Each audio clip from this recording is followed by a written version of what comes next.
Hey guys, my name is Rob, and today we're unboxing and reviewing the Machenike G5 Pro V2, and specifically this is the 10th anniversary edition, which is distinguished by this bright orange color, and as far as I can tell is also the only version that comes with swappable TMR joysticks rather than the standard Hall effect sticks. This controller is compatible with PC, Switch, and mobile, and appears somewhat similar to the Thunderobot G80 I reviewed a couple of months ago, and I believe the swappable sticks are interchangeable with that gamepad.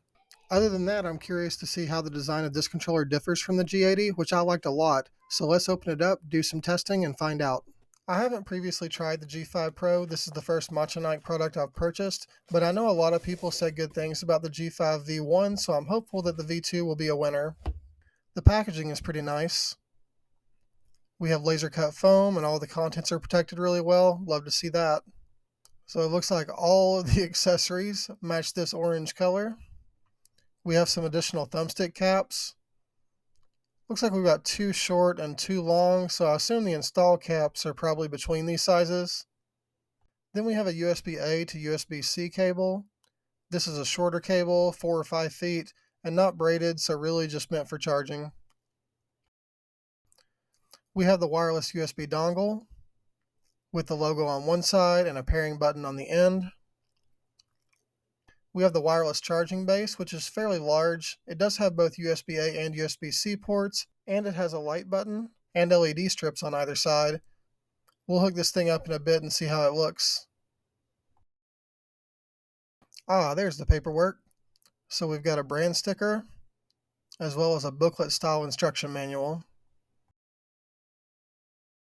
Nothing else in the box, so all we have left is the gamepad itself.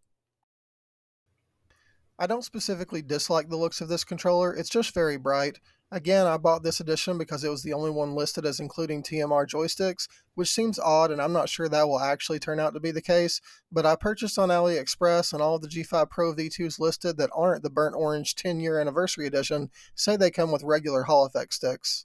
This burnt orange color is a little much, but I do like the accents on the subplate under the removable faceplate, and overall I think it looks okay, just a little loud for my tastes.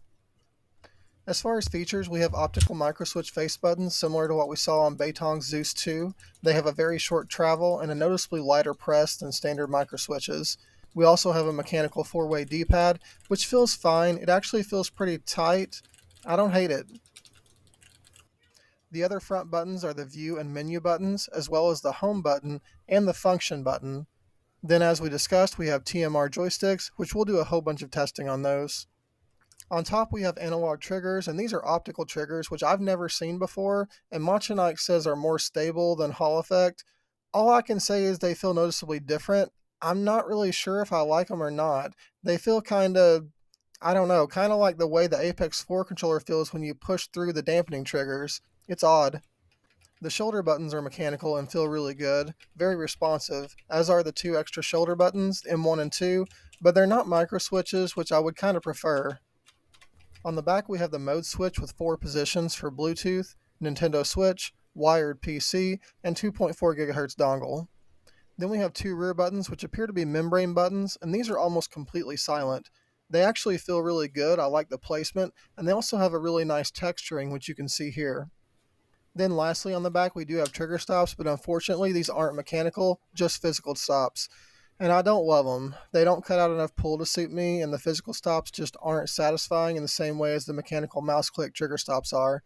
If I absolutely love everything else about this controller, I'll probably attempt to install my own microswitch trigger stops like I recently did in my Zeus 2.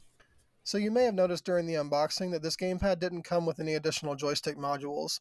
This was a surprise to me, as based on the listing I expected these were included. I sent an inquiry to the seller who said this was just showing that you can change them out, but that only one set are included. I highly doubt this is related to the specific seller, as based on the packaging there's no spot where additional modules would have been placed, but it's very disappointing since being able to customize the stick tension by swapping out modules is one of the main draws to the current lines of Machenike and Thunderobot controllers. We're still going to go over the process for changing these out, which by the way uses a tool which also wasn't included, even though the directions in the manual tell you to use the tool. Fortunately, I have one from the G80 Pro, so we should be okay. The first step is just going to be removing the faceplate, and then we're going to take off the joystick caps and bases. You can kind of just get your fingertips underneath the bases to pull them off. Then you can see the two clips that hold the module in place, and the outside of these clips is where you're going to position the joystick puller tool. These modules were a lot tighter than the ones in the G80 controller, and it was a bit of a hassle to get them out. I had the left clip free and kind of had to pry the tool down beside the right clip to get it to release, but eventually we got there. The pre-installed sticks are the orange 700GF ones, and these are case silver modules which look identical to the Hall effect modules that came with my G80. Literally the only difference I can see is that these alleged TMR sticks are marked on the bottom with a red dot, so I don't know. I guess we'll find out when we test, hopefully. After changing out modules, you will want to recalibrate the sticks. You do this by simultaneously pressing View, B, and Home, which enters joystick calibration mode. You then need to rotate both sticks at least 3 times. I think I did like 5, and then press the menu button to save. You can also calibrate the triggers by pressing View, Y, and Home, and then fully depressing both triggers at least 3 times with the trigger stops turned off, and then press the menu button to save. Lastly, for calibration, press View, A, and Home to enter gyro calibration. Then with the gamepad laying on a flat surface, press Menu and it will go through auto calibration and turn off when completed. Aside from calibration, there's a ton of on-the-fly customization options. Pressing both triggers and tapping the function button changes the trigger vibration mode, cycling through 4 options. Travel mode increases intensity the further you press the trigger. Native mode supports native trigger vibration in whatever game you're playing. Shared vibration mode mimics the vibration of the grips, and the last mode is off. Holding function and pressing up or down on the D-pad adjusts the grip vibration intensity. Holding L3 and R3 together and pressing function changes the circularity algorithm between circular and rectangular, but unfortunately that means you can't adjust this independently for each stick. They both have to be on the same algorithm. You can also hold L3 and R3 together for 3 seconds to enable or disable dead zone mode, which switches between 0 dead zone and default 10%, or between 0 and whatever you set, which you can do in the mobile keylinker app. More on that in a moment.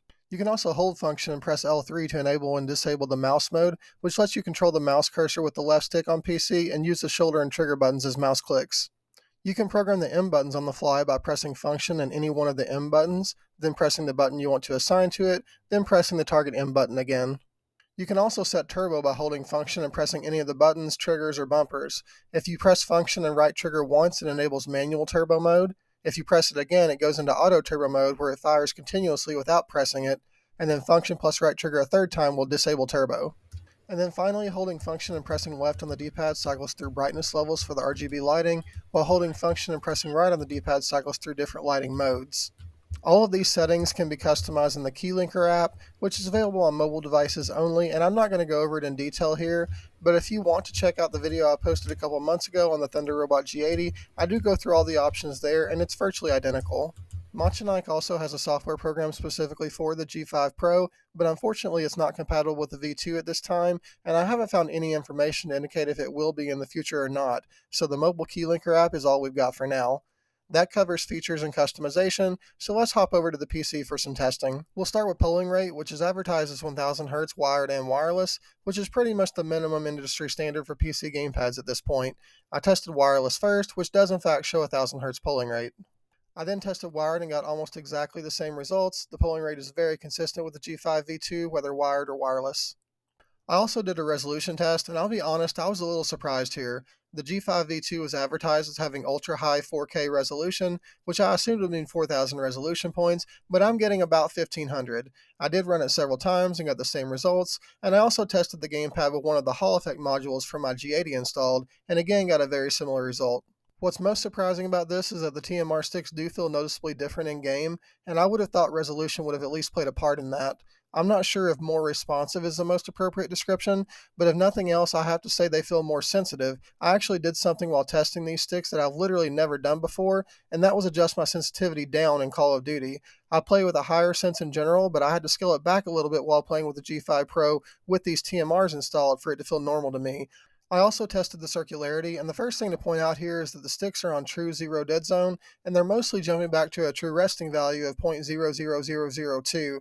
They are occasionally bouncing back slightly off, but again, this is with true 0 dead zone, and there's absolutely no drift in game. I know a bunch of people are going to say they're off because they should consistently hit the same resting number, but pretty much no sticks do that on 0 dead zone, no matter how well calibrated. As far as the circularity test, with the circular algorithm enabled, these are showing 0.1% error, so pretty much perfect.